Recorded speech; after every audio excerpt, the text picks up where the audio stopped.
আপনি কি জানেন, একদিন আমার ছোট ভাই গলা ফাটিয়ে শীতকালের রচনা পড়ছে। ও সব মাঘ মাস মিলে হয় শীতকাল।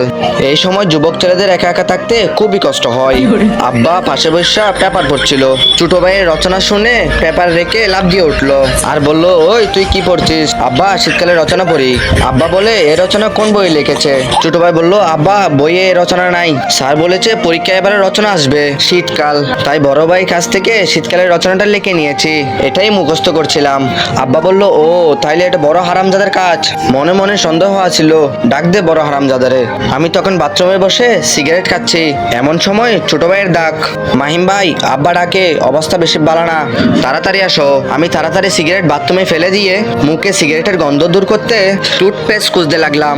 তখনই মনে পড়লো টুথপেস্ট আগের দিন শেষ হয়ে গিয়েছে, তাই শ্যাম্পুর বোতল থেকে একটু শ্যাম্পু নিয়ে মুখের মধ্যে চালান করে দিলাম। ওরে আল্লাহ, এর থেকে বিষ খাওয়া ভালো ছিল। ওয়াই, থু, সব ফেলে দিয়ে